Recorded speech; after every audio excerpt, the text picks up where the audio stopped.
Les Américains et les fantoches ont envoyé des équipes de sabotage, instruits, équipés par les Américains, etc.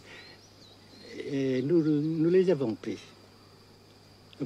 Peut-être vous avez entendu parler, n'est-ce pas, des procès. Oui. Et vous en avez pris souvent, à diverses reprises? Assez souvent. Est-ce que vous avez peur que les Américains portent la guerre au Nord-Vietnam? Nous n'avons jamais peur, n'est-ce pas?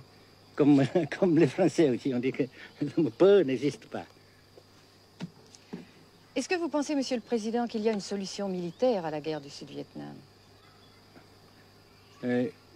Non. Parce que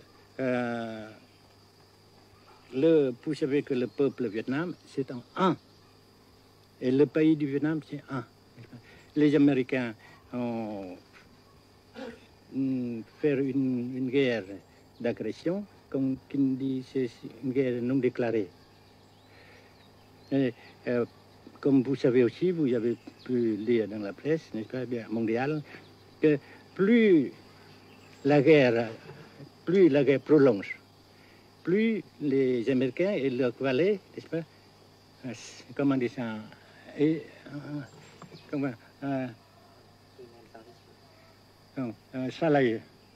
s'enliser, et plus ils supportent des échecs, comme vous savez récemment, n'est-ce pas? Par conséquent, la guerre ne peut pas durer éternellement. Et je suis très heureux que les politiciens haut placés français ont reconnu cela. Vous pensez que le général de Gaulle pourrait en quelque sorte, à un certain moment, arbitrer le conflit? Arbitrer, qu'est-ce que vous comprenez par le mot arbitraire? Nous ne sommes pas des équipes de football. Mais au-delà des accords de Genève, si je ne me trompe, une idée du général de Gaulle est la neutralisation de tout le sud-est asiatique. Est-ce que c'est une idée qui vous semble intéressante? Comme j'ai déjà dit quelquefois, c'est une idée intéressante. Mais ça dépend encore de la volonté de ces peuples et la manière comment on procède à réaliser. C'est une grande question, n'est-ce pas? Et je ne peux pas dire que je suis d'accord. Et je ne dis pas que je ne suis pas d'accord, n'est-ce pas? Mais parce que vous dites, par exemple, fleurs. Fleurs, il y a beaucoup de sortes de fleurs. Il y a des roses, des blanches, des rouges, etc. Et il y a qui sont bons et d'autres qui ne sont pas bons. Mais on dit fleurs. Oui. Monsieur le Président, nous avons constaté avec chagrin qu'au cours de notre voyage au Nord-Vietnam, que l'influence française était devenue à peu près inexistante dans votre pays. Les moins de 25 ans ne comprennent plus du tout le français. Et je me demande si, à votre idée, des rapports peuvent se rétablir tels que la France continue à jouer une sorte de rôle culturel ici. Avec la France, surtout, et avec tous les autres pays.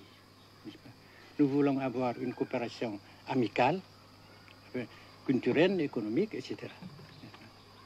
Mais je suis sûr que vous ne voulez pas avoir, n'est-ce pas, que la France ait l'influence qu'elle avait avant. C'est une autre chose. Naturellement, c'est une autre époque. Mais coopération culturelle, économique, qu'est-ce qu'il y a encore, sportive par exemple, oui. etc., n'est-ce pas, nous le désirons. Si la guerre se cristallise au sud et se poursuit encore pendant quelques années, pensez-vous que l'avenir économique du Nord-Vietnam soit viable? Je suis sûr que ça non seulement viable, mais ça progresse. Parce que vous avez vu vous-même, vous avez constaté vous-même qu'ici, nous travaillons beaucoup, notre peuple travaille beaucoup, avec abnégation, n'est-ce pas, et avec dévouement, avec enthousiasme. Et d'un côté, nous travaillons pour, comment dirais-je, pour principalement, n'est-ce pas, de nos propres forces, de nos propres... Et aussi, nous avons, n'est-ce pas, l'aide fraternelle des pays socialistes, n'est-ce pas? Alors, nous, jusqu'ici et après cela, n'est-ce pas, nous avons déjà réalisé des progrès. Pas très grand comme nous voulons, mais nous avons réalisé des progrès. Et dans l'avenir, nous progressons de même. Mais vous mentionnez là l'aide des pays socialistes. Est-ce que cette aide ne s'est pas trouvée légèrement compromise à la suite du conflit idéologique entre la Russie et la Chine? Non, parce que ces questions, n'est-ce pas, différences idéologiques entre nos différents partis frères, c'est nos affaires intérieures. Ça passera. Et l'unité, ça se fera. Mais l'aide de fraternelle continue et continuera. Et c'est très précieux pour nous.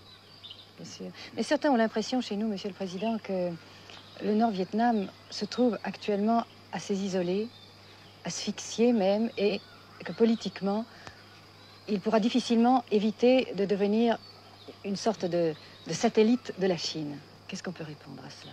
Jamais.